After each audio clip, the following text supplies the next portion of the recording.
Yung kanyang juicy. Juicy ito pre. Yan.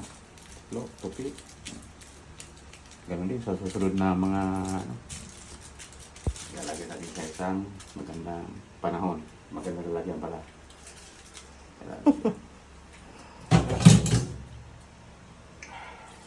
Yan. Lagyan mo na siya sa ano. Ganun din. Sa susunod na gawin. Laging ganyan. Huwag mo siya nung puputulin. Kasi pag pinutol mo yan, pakamikli, malaki yung isa. Yan. Lagyan mo ng kunting mantika. Hindi lang. Sa balat lang naman yan, hindi naman papasok yan doon sa loob eh. Hindi ba kasi, bakit may mantika? Kala ko healthy yan. Hindi, sa balat lang yan, hindi papasok sa loob yan. Parang hindi lang siya dumikit. Ang iba kasi masasabi, may mantika din eh. Hindi rin healthy yan. Paano hindi healthy? Sa balat lang naman yan eh. Yung laman yan, ano. Oh. Okay na yan. Ito malaki, pero medyo malaki ito. Tingnan nyo, uy, nalaglag yun. Palaman. Yan, may palaman yan. Tingnan mo. Tingnan nyo. Tingnan mo yung palaman. Wow! Sarap. Wow! Sarap. Sa sili. Ang anuhin natin sa sili, lalo mga batang 60s. Yung sili medyo adjust na sa sili. Kasi, ano na, hindi katulad ng araw.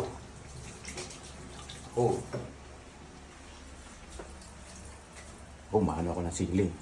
Kumikilaw din ako ng sili. Doon sa, yung time ko nung nandun ako sa ibang bansa. Alam mo yung sili. Malakas magsili yung, yung Thailand. Mga Thailander. Pero, nung time ko sa kanila, kasi, unang-una, Bisaya ako eh. Bata pa, kumikilaw na rin ako. Lumalaban ako sa kanila ng kilawan ng sili. Pero, nagtataka sila, bakit, ganun Pilipino na, ganun palang kumain. Grabe, sa arawan pa kami kumakain. Ang tindi. Ang tindi nila kumain ng sili. Pero nagtataka sila bakit ako ganun kumain ng sili. Matikas din. Grabe sila. Pag may mga hangover sila, ginuman ng gabi, may mga hangover, ako kasama rin nila. Sa gitna kami na talagang mainit na kumakain para lumabas ng aming pawis. Grabe. Balik tayo sa isda. Huwag natin pumunta ron. Sa isda, ito ang ginagawa natin. Parehas na rin yung ginawa ko mga nakaraan. Yan o. Okay.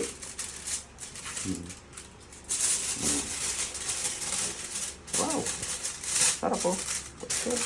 Ayan. Ikot. Dito kasi nga lalabas yung juice dyan. Ano dyan? Ganyan. Tulak. Papunta kayo. Mga bata sisis, kumilos kayo. Huwag nyo ipagawad mo sa mga anak, sa mga apo, sa katulong mo. May katulong ka man. Pagawa. Gawin mo sarili mo. Kilos lang. Kilos. Sa mga ginagawa natin. Yan. Yan.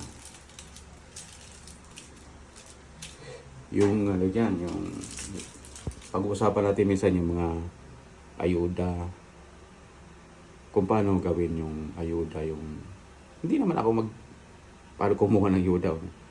Paano mo i-arrange o paano mo i-steward yung paano paggastos sa ayuda para magkasya sa'yo.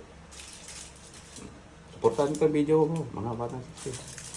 Para sakaling pagdating na araw, makatulong din ako sa inyo. Okay ba yun? Subscribe kayo ha. Batang success. Right. Okay. Kahit na hindi batang 60s, mga Gen Z. Mga batang 60s, mga simula ng yung tinatawag lang Gen Z, yung hindi ko na alam yun eh. Hindi ako alam dito nun. Lalaro pa rin ako ng basketball. Makikita niyo. Ba-vlog ko yan.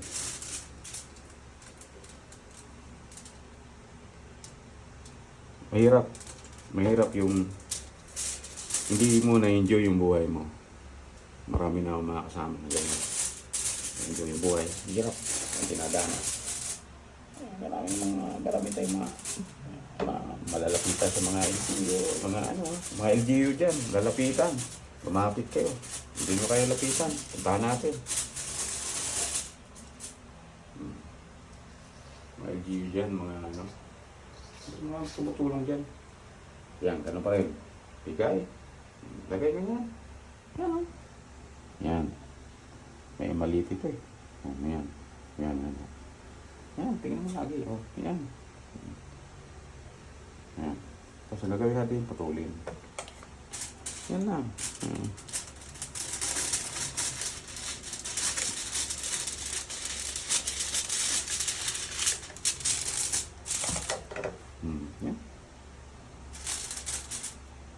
Yan. Tupi. Dito.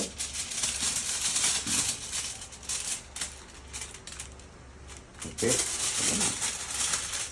Sobra sa ano. Kasi maliit ito. Maliit. Pero okay na. Yan. Tapos, balikan mo rito. Tulak. Balik mo. Tulak. Balik mo. Kung wala kang ganito. Kasi siyempre hirap din sa buhay. Walang Foil. pabili nito. Daw saging. Daw saging. Siguro mga kagaya kong mahirap. Dumanas ng hirap.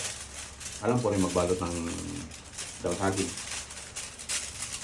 Ano yung daw saging? Balutin. Ayan. Sarap yun. Mas yun, mas may aroma yun eh. May aroma yun pag daw saging. Sarap. Ngayon, high-tech na yung mga tutorial na ng mga cooking